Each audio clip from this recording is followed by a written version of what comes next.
bentuk syukur ke Allah Subhanahu wa taala urang sehat, urang masih kena dipaparenan rezeki dibikin ka ayeuna, masih kena dipaparenan kanikmatan nikmat ayeuna tuang, nikmat sehat, nikmat ngiceup jeung sabagsana sok. Syukur Allah lamun keur lalaki laksanakeun salat berjamaah bari di masjid tempatna. Mangga masjidna di mana we? Anu kadongkang jeung kapikaresep ku aranjeun kabeh teu nentukeun kudu ka salah sahiji masjid teu. Ngan kewajiban umat Islam di mana ngalaksanakeun salat kudu di masjid.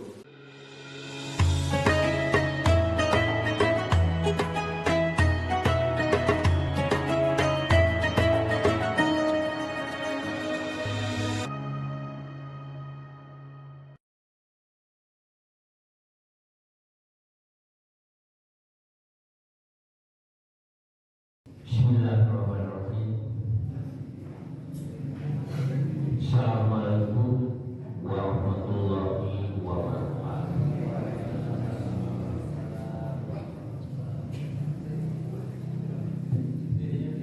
Alhamdulillahilladzi hadana li hada wa ma kunna linahtadiya laula an hadana Allah.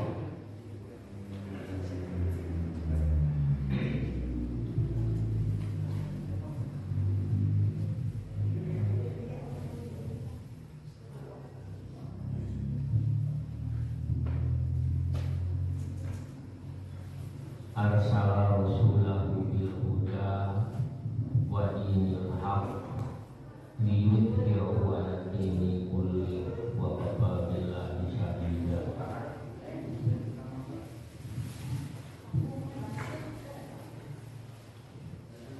Asyhadu an la ilaha illallah wahdahu la syarika lahu wa asyhadu anna Muhammadan abduhu wa rasuluhu alladzi la nabiyya ba'dahu.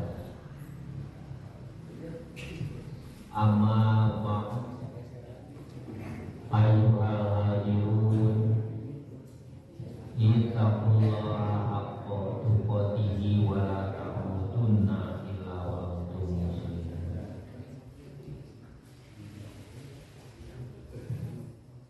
Qala Allah Ta'ala fi kitabil karim, a'udzu billahi samil alim minasy syaithanir rajim.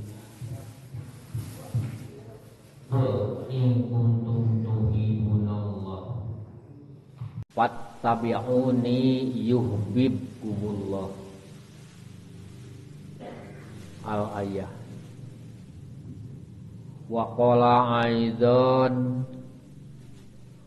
wa id ta'addana rabbukum la in syakartum la azidannakum wa la in kafartum inna adzabi lasyadid.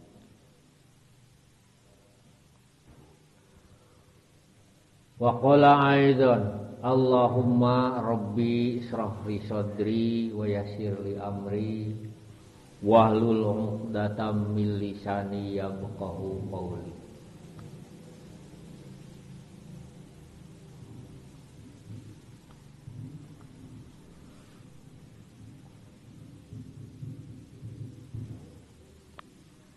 Puji kali syukur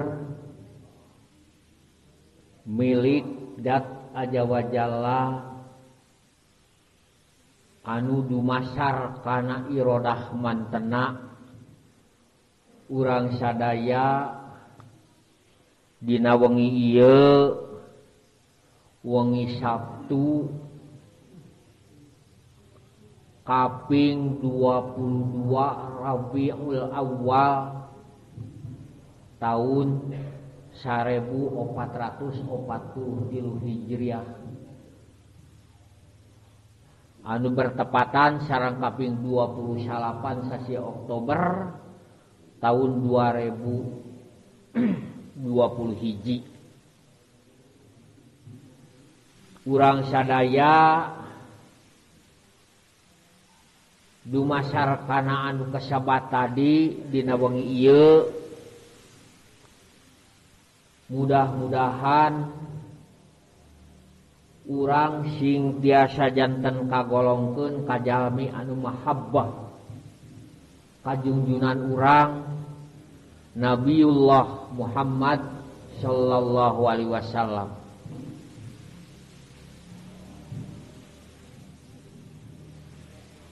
Kalayan urang biasa ngalaksanakeun silaturahmi anu mudah-mudahan ngalangkungan ieu kajantenan urang biasa langkung niatkeun kana silaturahim urang hablum minan nas. Allah Subhanahu wa taala ngadawuh dina surah Al-Baqarah anu tiluhurna unggalna a'udzubillahi minasyaitonir rajim. Bismillahirrahmanirrahim. Innallaha la yastahyi ayyadriba masalam ma ba'udatan fama fawqaha. Fa ammal ladzina amanu faya'lamuna annahul haqqu mir rabbihim. Fa ammal ladzina kafaru fayaquluna madza aradallahu bihi bihada masalah yudillu bihi katsira wa yahdi bihi katsira wa ma yudillu illal fasiqin. Alladzina yanquduna ahdallahi min ba'di mitsaqih wa yaqta'una ma amarallahu bihi ayyusala wa yufsiduna fil ard wa huwa fil akhirati minal khasirin. Al-ayat.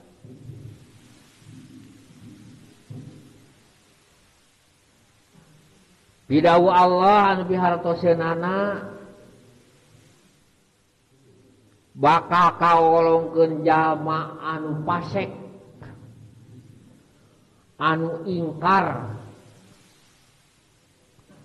Saur Allah lamun eta jalma teh alladzina yanquduna ahdallahi min ba'di mitsaqihi nyaeta ngudarkeun anu geus nyangreud pageuh patali perjanjian sareng Allah Subhanahu wa taala nyaeta ku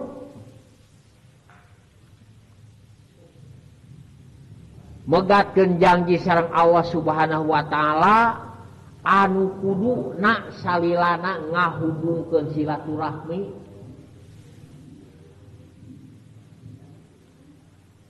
anu kuduna ulah nyieun kariweuhan di alam dunya. Sabab saur Allah lamun saeng maraneh aya megatkeun silaturahmi sareng ngariweuhkeun di alam dunya wa huwa fil akhirati minal khasirin. Jadi jalma anu megatkeun silaturahmi sareng jalmi anu nyieun kariweuhan di alam dunya saur Allah ieu teh kagolongkeun ka jalma anu pasek. Mangka keur jalma anu pasek wa huwa fil akhirati minal khasirin. Mudah-mudahan urang sadaya dina kempalna urang sadaya dina ieu majelis di ieu masjid nu kahiji urang niatan ti na manahna masing-masing ngalaksanakeun silaturahmi nu kahiji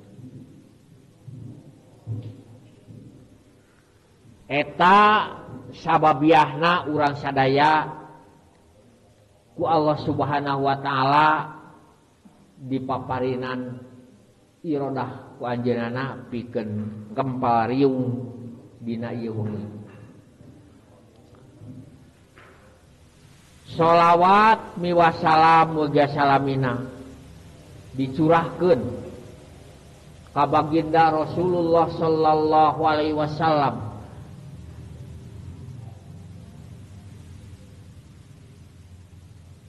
kalih para kulawargina, para sahabatna, para tabi'ut tabi'in anu ittiba kana sunah mantena mudah-mudahan engkeun syafaatul uzma jaga di yaumil kiamah. Amin ya Allah ya rabbal alamin. Para wargi jamaah sadaya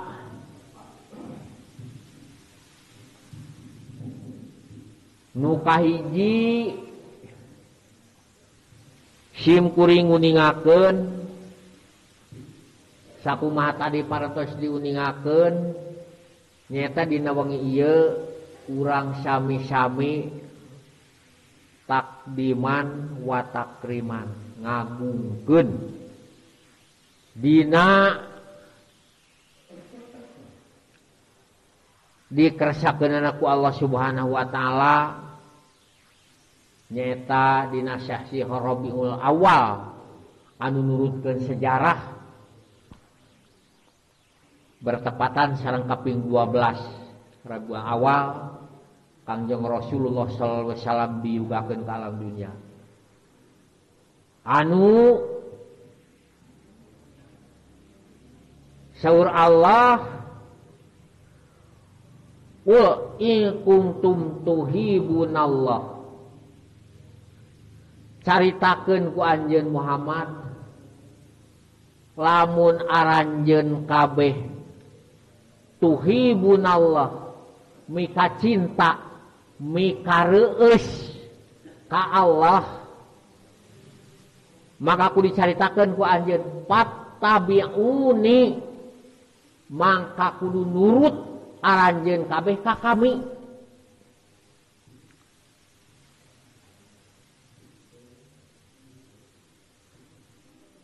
pidawu Allah lamun aranjeun kabeh mika cinta mika reueus ka Allah Subhanahu wa taala maka saur Allah caritakeun ku anjeun Muhammad lamun maraneh kabeh micinta ka Allah fatabinu kudu nurut ka kami gitu. Jadi pihartosna lamun urang ayeuna mika cinta ka Allah Subhanahu wa taala laras-laras lillahi taala koyong tepang sareng zat aja wajalla maka fattabiuni kudu nurut ka Kangjeng Rasul saur Allah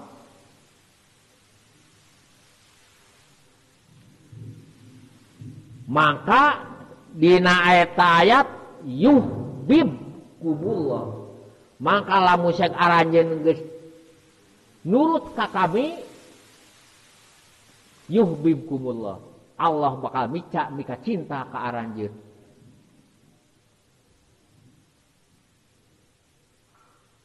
wa yaghfir lakum dunubakum disagigireun ayeuna Allah bakal mika cinta ka aranjeun maka aranjeun kabeh bakal dihampura tina sagala rupa dosa-dosa anu tos dipilampah ku aranjeun kabeh. Ta eta intina tina ayat Al-Qur'an anu tadi lamun sek aranjeun kabeh mika cinta atawa mika nyaah ka Allah Subhanahu wa taala mangka saur Allah anu ngucapkeunana Kangjeng Rasulullah sallallahu alaihi wasallam fattabi'un kudu nurut aranjeun kabeh ka kami maka Allah pasti bakal bicak mika cinta ka aranjeun kabeh kalayan aranjeun wa yaghfir lakum dunubakum Allah bakal ngampurakan sagala rupa dosa-dosa aranjeun kabeh tah mudah-mudahan ku ayana urang mahabbah ka anjeunanana ku ayana dilahirkeun anjeunana urang disyariatan ku anjeunana urang tiasa ngagem agama anu dipika cinta ku Allah inna dina indallahil Islam saestuna teu aya deui agama anu dipikaridho ku Allah mu ukur sakadar agama Islam tah ieu urang duwi ka dinten ayeuna nyepeng pageuh kana aturan Islam kalayan dipageuhan ku kaimanan urang sadaya ieu dumasarkana anu dicandak risalahna ku Kangjeng Rasulullah sallallahu alaihi wasallam perantawisanana anjeunana lahir ke alam dunia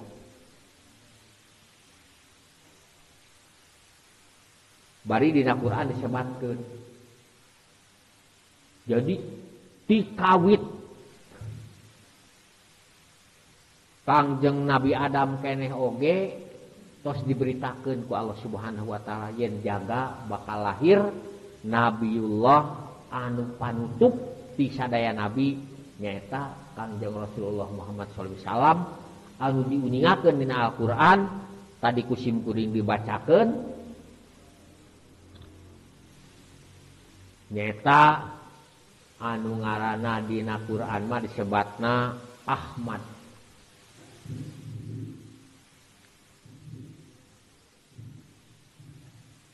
Ieu tos dicaritakeun ku Allah Subhanahu wa taala dina Quran yen diberitakeun ku Allah Subhanahu wa taala dina Quran yen jaga di akhir zaman bakal lahir Kangjeng Rasul an pangakhirna nyata anu jenenganna Muhammad sallallahu alaihi wasallam.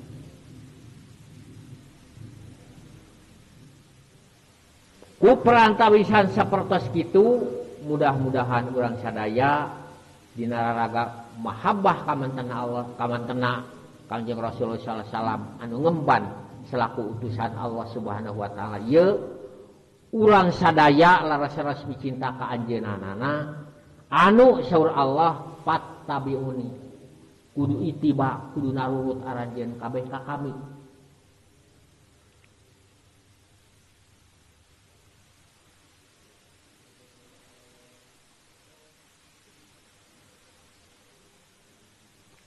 Tah merenang ciri buktina urang nurut ka Kangjeng Rasul margi saur Allah Subhanahu wa taala nu Quran disebatkeun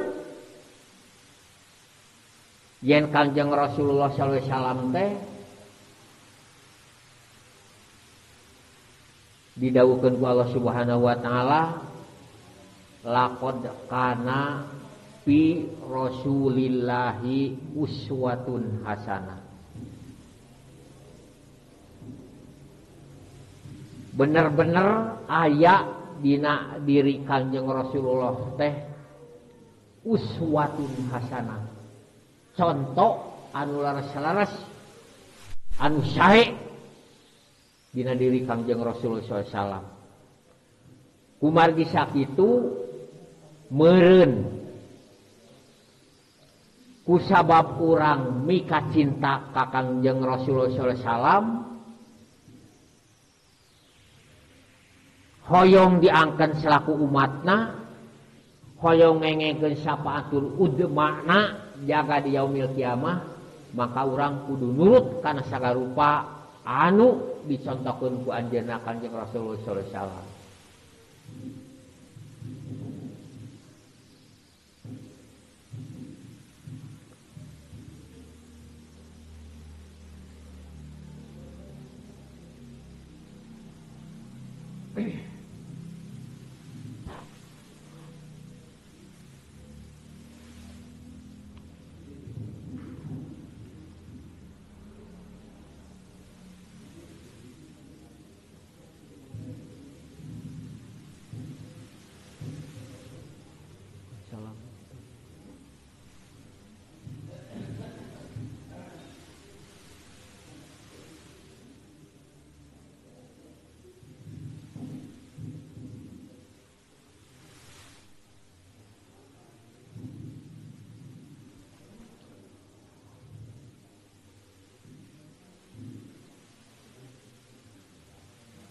Utamina urang sadaya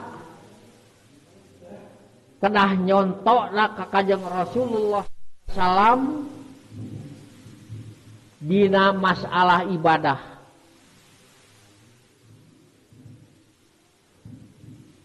Naon margina ari disebut ibadah aya syaratna. Aya syaratna. Nyaeta syaratna anu buat ibadah nu kahiji nu paling pokona nyaeta aya anu disebut niat. Aya anu disebut niat. Kangjeng Rasulullah sallallahu alaihi wasallam nyontohan nguningakeun dina salah siji hadisna.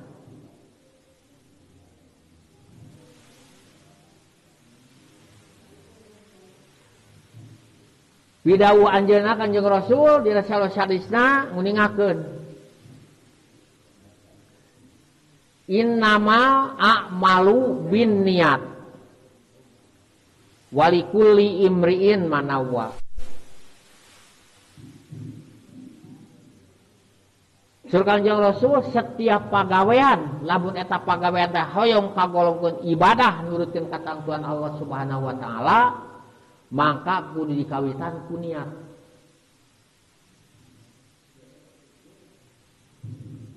Kanjeng Rasul ngurikan seperti itu waktu ku sabab kitu setiap padamelan lamun eta pagawean teh hayang ngajadikeun ibadah tolok ukurna niat.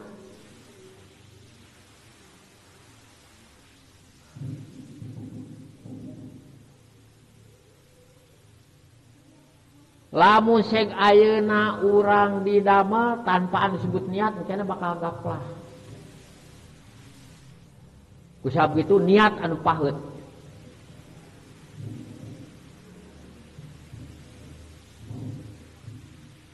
Ku Kanjeng Rasul seueur tina mang pirang-pirang padamelan anu ku urang diamalkeun kedah nganggo niat.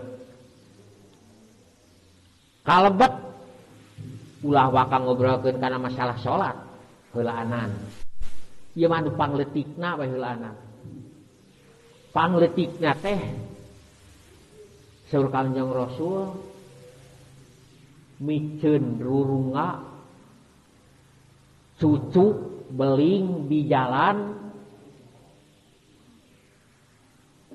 lamun eta cucuk beling rurunga anu mata ngajantenkeun cilaka ka jalma sejen lamun eta katincak lamun eta katoel maka lamun dipindahkeun ku urang eta bakal ngajantenkeun hiji ibadah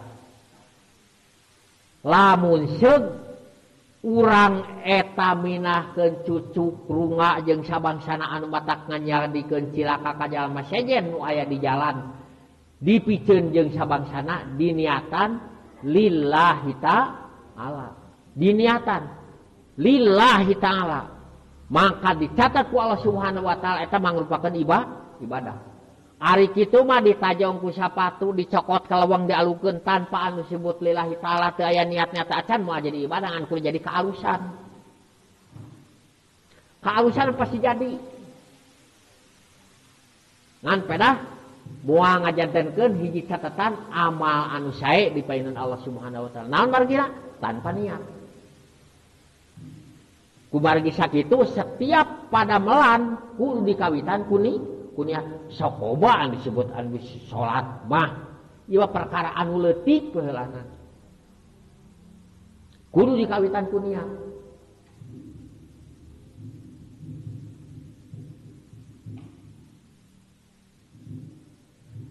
Beh dituna malah heuh masih silih ebutan we. Da jenengan ge tausiah silih elingan. Bisi sugan ai salat boga waktu piraku poho kana niat salat. Bisi kapopohokeun. Sabab anu kaituna bakal jadi dampak anu negatif. Bisi utamina mah keur dulur sim kuring kaasup sim kuring pribadi di mana rek ngalaksanakeun sapatemon pada ulah pohon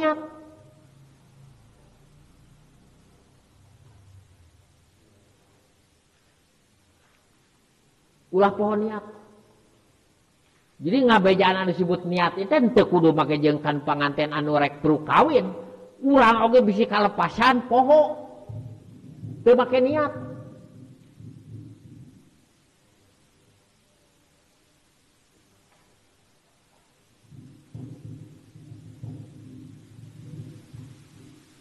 kade niat kobola musek ayeuna nuhutkeun Kanjeng Rasul apa apan urang hoyong kaasup umat Kanjeng Rasul anu salilana Kanjeng Rasul teh uswatun hasanah di mana urang bade sapatemon teh disunahkeun ku Kanjeng Rasul ngalaksanakeun wudu heula rengse wudu ngalaksanakeun salat sunat 2 rakaat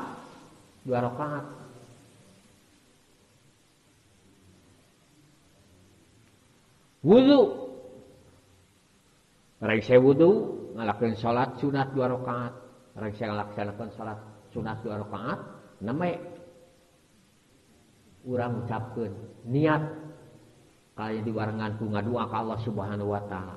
Allahumma janib disyaitani wa janabas syaitan. Eta ulah poho. Ulah poho. Heukeun ieu pada dasir elingan ngawasiatan bisi eta teh teu jadi amal ibadah siapa temun teh ari ngawan niat anu sae mah. Naon margina? Apa diparentah ku Allah.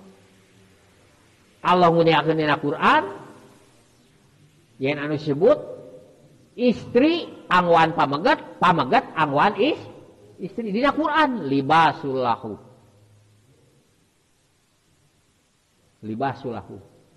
Jadi istri teh angwan pikeun aranjeun, istri angwan pikeun aranjeun kaum pamegat. Angwan dina Quran. Jadi lamun sek aya pakaian teu dipake apan beuneu ka ituna teh panjadi doraka. Nolak kana katentuan Allah. Sebab Kangjeng Rasul palaisa minni lain umat kami. Jadi kedah sapantemun teh ngan sapatau mana kedah nurutkeun sakumaha dicontohkeun ku Kangjeng Rasulullah sallallahu alaihi wasallam. Naon margina apan urang ayeuna. Jadi tak diman wa takriman teh di dieu letakna teh. Jadi ulah mungkul unggal tahun seremonial. Muludan. Teras. Tapi segala rupa jejak langkah anu dicontohkeun ku Kanjeng Rasul justru ku urang teu ditulan. Tah bisi hal ieu teh janten gaplah. Kumargi sakitu mangga segala rupi anu dicontohkeun ku Kanjeng Rasul margi anjeunna uswatun hasanah mangga ku urang tikawit anu pangleutikna urang contoh ku urang sadaya.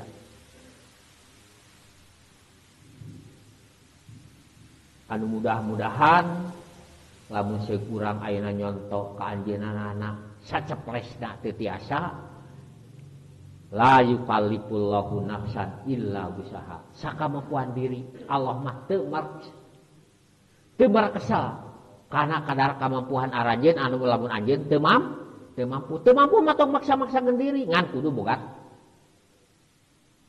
palengeran di antawisna lamun teh mah urang teu nyaho kana ieu nanyakeun gitu naroskeun gitu. Naon margina ku Allah disebatkeun pas'alu ahlad dzikri in kuntum la ta'lamun. Mangka kudu ditanyakeun ku aranjeun kabeh pas'alu ahlad dzikri ka jalma-jalma anu uninga in kuntum lamun kabuktian aranjeun teh la ta'lamuna teu nyaho. Jadi lamun sok urang geus sidik teu nyaho mung nanyakeun heueuh dosa da ku Allah ge diparentah.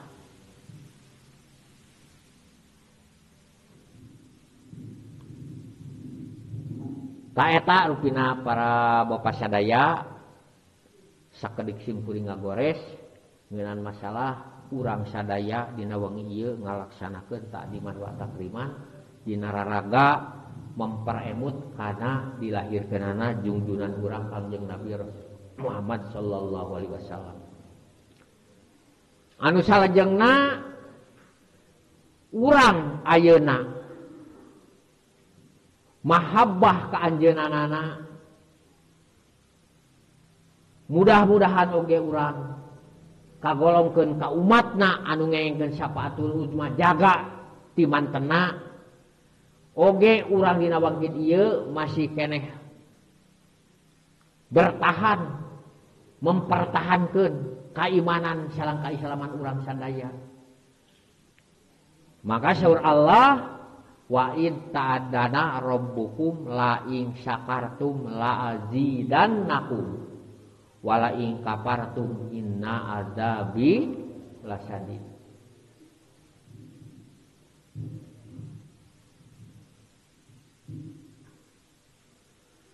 Maka lamun sek kabuktian aranjeun kabeh ayeuna syukur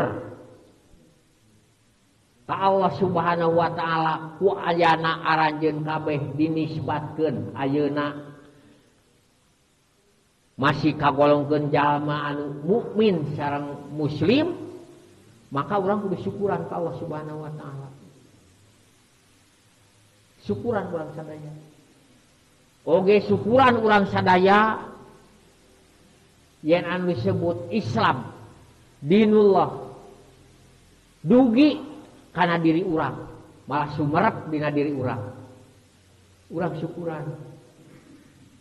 Bentuk syukur aya anu tulisan, oge aya anu ku amal. Tulisan alhamdulillahirabbil alamin, ya Allah. Abdi duwi kawangkin ieu mah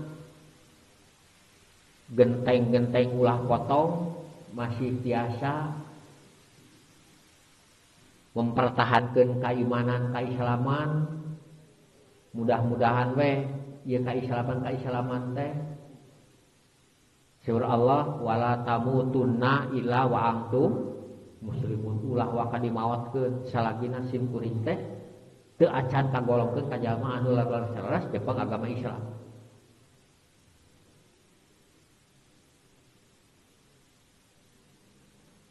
Eta bentuk syukur kulisan. Bentuk syukur ku muamalah dicontohkeun ku Kanjeng Rasulullah sallallahu alaihi wasallam.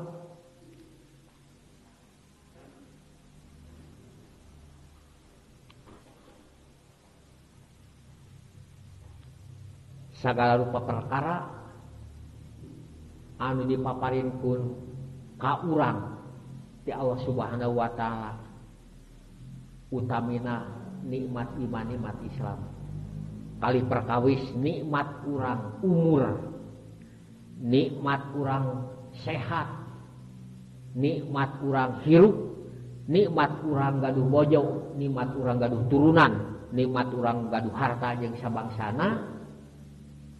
Ieu saur Allah laing sakartu kudu disyukuran ku arajeun kabeh.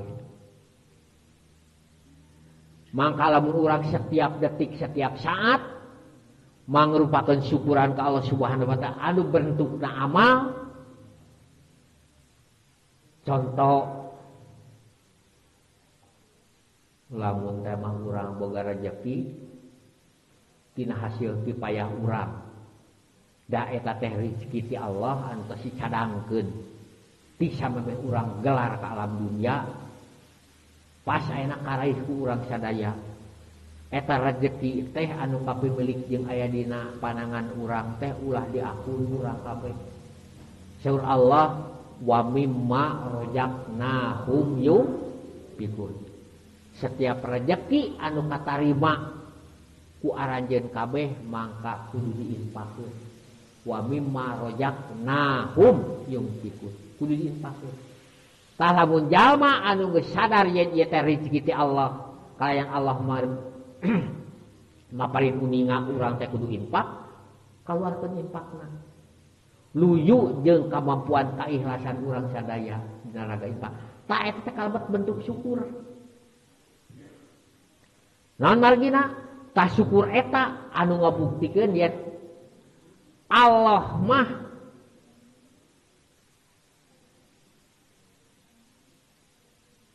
henteu hoyong anu sibut rezekina, tapi hoyong teh kaikhlasanana aranjeun kabeh. Yen eta anu sibut infak sedekah teh kagolongkeun kana rasa syukur, bari eta teh nurutkeun katangkeun Allah Subhanahu wa taala. Lillahi rabbil alamin. Eta tah sapertos kitu. Sareng hal-hal anu sajana. Lamun teh mah urang ayeuna gering. Bentuk syukur ka Allah, gering urang ngadua ka Allah Subhanahu wa taala, mudah-mudahan paudur anu tumiba kana diri abdi ngajantenkeun panghisab doa panghisab dosa anu tiba ka diri abdi. Mudah-mudahan Allah tiasa ngadamangkeun kalayan abdi dipaparin kasabaran. Jadi lamun urang dibere gering teh sabar. Salilana ngadua ka Allah Subhanahu wa taala eta bentuk syukuran. Bentuk syukur rabu amalana buru-buru. Lamun urang gering teh berenang ubaran. Jadi lamun saeuna jalma gering ripuh teu tatama eta teh masih kena kagolongkeun ka jalma anu ngurangi bentuk syukur. Bentuk syukur nu kahiji kulisan urang ngadua seperti anu tadi, bentuk syukur anu ku amalna buru-buru. Naon sabda? Saur Allah, saur Kangjeng Rasul, setiap penyakit aya ubarna. Kullu da'in. Setiap penyakit aya ubarna. Ta eta bentuk apa? Maka sing saja aman seperti itu, daek syukur ku bentuk amal, seueur lamun saya kusim kudu dicontohkeun hiji-hiji moal katata, moal kasebutan. Seur Allah la azidan nakum. Maka bakal ditamahan kanikmatan ti Allah. Boh ku bentuk rezeki, boh ku bentuk kesehatan jeung sabangsana jeung sabangsa. La azidan nakum. Bakal ditamahan ku Allah. Tah lamun sing urang ayeuna nikmat hayang ditamahan ku Allah, rezeki hayang ditamahan ku Allah, cager hayang diperpanjang cagerna ku Allah Subhanahu wa taala, malah tina pandemi nu ayeuna hayang buru-buru disingkirkeun ku Allah. Bentuk syukurna sagala rupana kudu anu dipikahoyong ku Allah.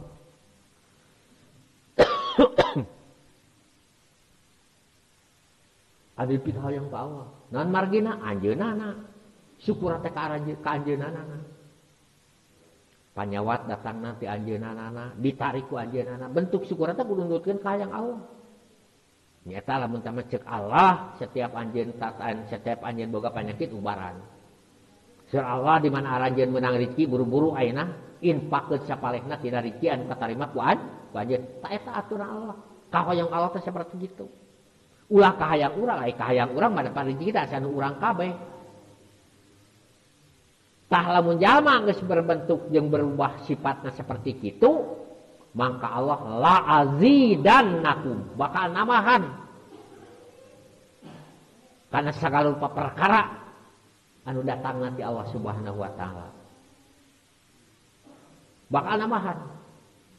Sawangsulna lamun urang nolak ngaleulengit komo jeung teu aku mah ieu mah ngaleulengit we heulana ieu mah.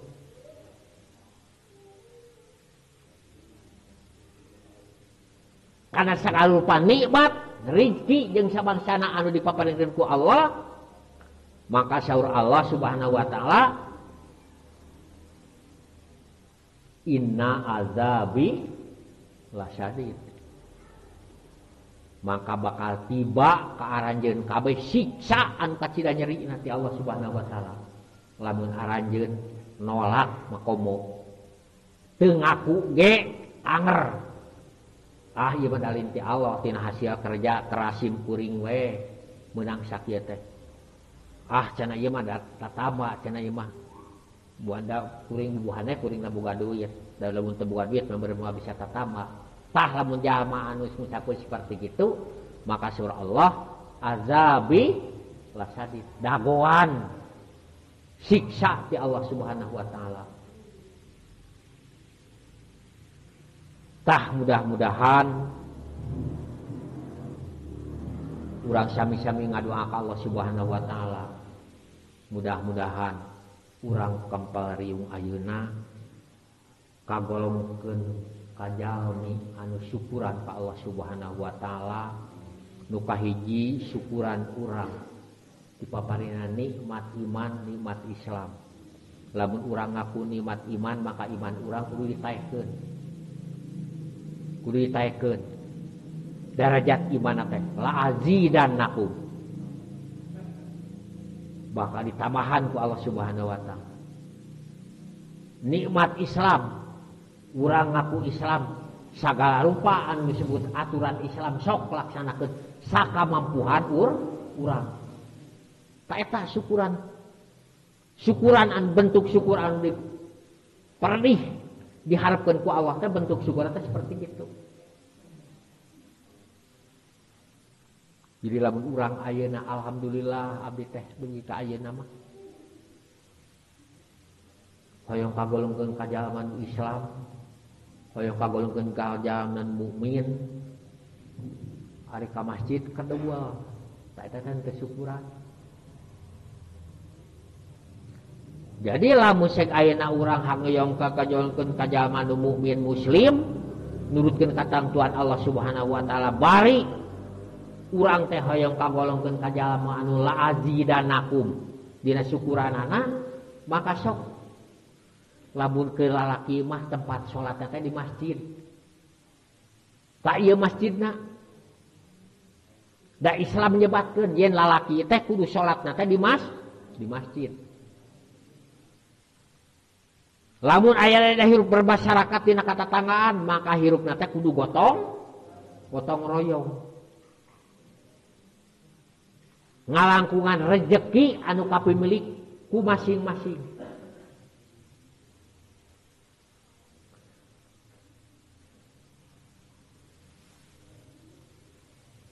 Panyeurkeun Islam.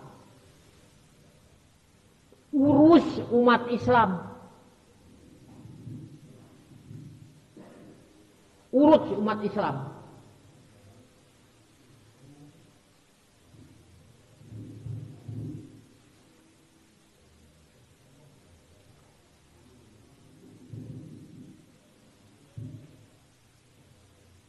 Lamun sek ayeuna urang ngobrolkeun ngurus umat Islam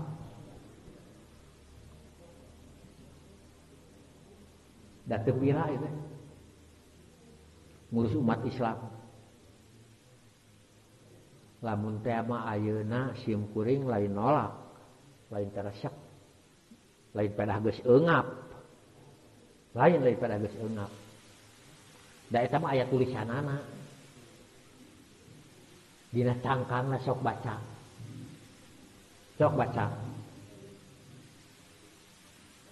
Peringatan merokok adalah membunuhmu.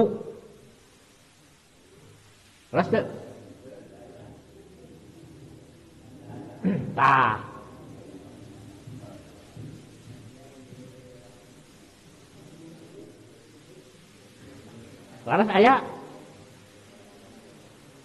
Laras aya? Tong ngawadul. Lamun sek ayeuna ngawadul tina kecap eta azabi lasadid.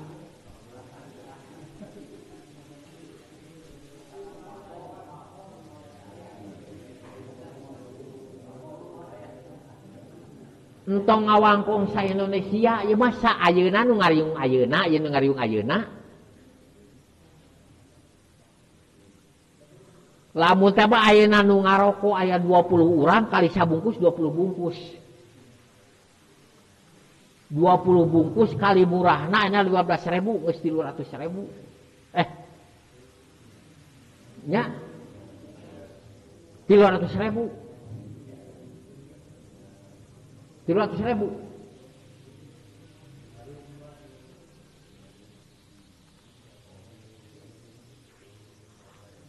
Dina waktu sajam atau 2 jam ayeuna urang geus ngabeungharkeun batur ku duit anu diinvestkeun ku urang 300.000 ngaliwatan rokok. Geus ngabeungharkeun batur. Daek teu sarek sadar teu sadar geus dibeungharkeun batur. Sementara ayeuna lamun sek ayeuna urang ngeureunnan rokok satengahna we keulang barai eureun total mah. Cim kuring teu nitah neureun total. Sanajan aya ge dina bungkus. Lamun teh mah urang beak rokok sabungkus sapoe satengahna we heulanan ayeuna mah. Ungap we. Da masih salira udud deh. Salira udud. Beak sabungkus ayeuna barak eureunnan ari satengah bungkus. Eureunnan sup. Karena disebut Baitul Mal nu aya di DKM. Cok. 150.000 sapoe tak asup kana Baitul Mal. Sapoe apa urang udud terus. Jeung sok. Sabaraha juta sabulan? 4,5 juta sabulan. simpen setahun 45 juta. Sok saha anu mampu dagang tagolangkeun duit 50 juta.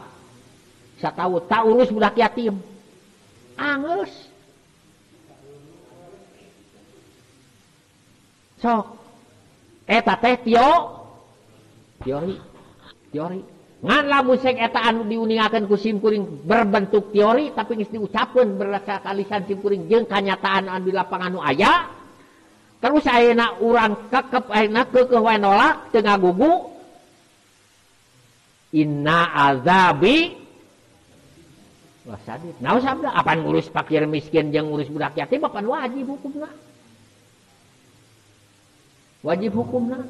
Sementara urang pan teu ngarasa dosa ayeuna ngamakmurkeun jalma sajian. Apaan ngara toke urang ditu pan teh anu tukang pabrik rokok teh. Anu kulitna bodas. Terus dimodalan ku urang. Contoh, ieu mah contoh leutik, ieu mah ngawangkong leutik, ngawangkong heureuy. Lamun teh dianggap heureuy, heh bae dianggap dina saha entong dina sinas teuing mah ngampela. La ing sakartum la ajidanakum wala ing kafartum inna azabi. Bentuk syukurnya seperti itu. Sok ayeuna ulah waka getas harupateun ngan karapeun datang ka imah atau ti ayeuna keneh ka dieu ta datang teh kana sirah. Pikiran itu bener caritaan teh atawa goreng gitu. Lamun goreng mah geus coret we. Kitu ulah waka. Ya, ngomong ge ulah waka kitu ulah. Ieu heula diemutan. Mudah-mudahan lamun saperti kitu itu mangrupakeun hiji bentuk syukur amaliyah bentuk syukur anu dilaksanakeun ku anggota badan anu berbentuk amal.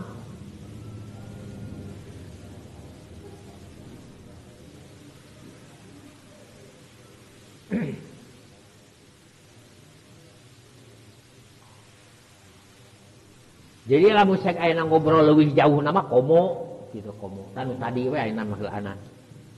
Lamun teh mah ulah ngawangkeun rokok lahanan ayeuna mah ngawakukeun salat teh atuh heulaanan.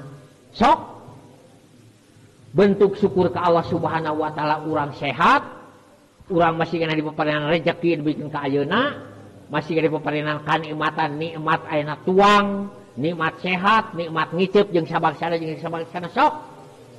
Surah Allah, lamun keur lalaki laksanakeun salat berjamaah bari di masjid tempatna. Mangga masjidna di mana we? Anu kadongkang jeung kapikaresep ku arajeun kabeh. Teu nungtukeun kudu ka salah sahiji masjid teu. Ngan kewajiban umat Islam di mana ngalaksanakeun salat kudu di masjid. Saterasna umat Islam anu mukmin mangka kudu ngurusanan pikeun ka jalma anu fuqara jeung masakin bari ka budak anu yatim jeung duafa. Jadi lamun sek ayeuna aya budak yatim teh pan uraman ku sakadar dibere santunan teh satahun sakali. Satahun sakali aya sapopoena pan kudu diparaban teh anger.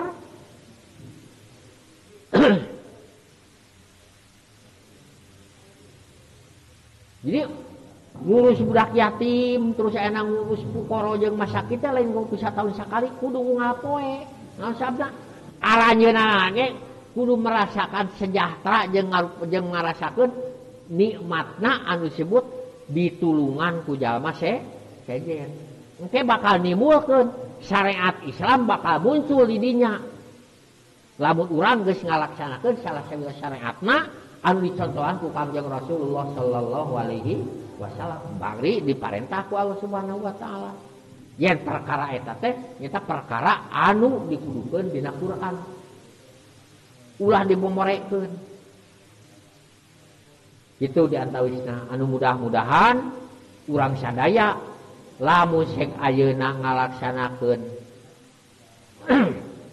pangaosan dina raraga takdiman wa takriman kana dilahirkeun Kangjeng Rasulullah sallallahu alaihi wasallam, maka Kangjeng Rasulullah teh kudu laras-laras ku urang diaku sebagai uswatun hasanah. Bari rahmatan lil alamin, ngajankeun rahmat pikeun sadaya alam. Eta. Jadi ulah mengukur sakadar seremonial tapi kudu dibuktikan dina berbentuk amal anu mudah-mudahan urang sadaya dina sabubarna tina ieu majelis taklim tina ieu pangaosan urang tiasa ngabuktikeun amal ngarobah amal anu tadi na henteu luyu sareng katangtuan Kangjeng Rasulullah anu parentakeun ku Allah Subhanahu wa taala dirobah jadi luyu jeung anu ditangtoskeun ku Allah luyu jeung anu dicontohkeun ku Kangjeng Rasulullah sallallahu alaihi wasallam. Eta seueur lah bentuk amaliyah anu disebut hablum minanas anu ku urang teu acan kapidamel teu acan kagarap teh tos kantenan aya hablum minallah mah gitu ieu mah anu hablum minanas heulaanan ta eta mudah-mudahan we urang teh sing tiasa ningkatkeun amal ku ayana urang ayeuna ngempal dina ieu syahat anu mudah-mudahan Allah Subhanahu wa taala maparingan taufik sareng hidayah ka urang sadaya anu urang tiasa ngalaksanakeun sagarupi anu diparentahkeun ku Allah sareng Rasulna. Wabillahi taufiq wal hidayah walhamdulillahi wal alamin. Assalamualaikum warahmatullahi wabarakatuh.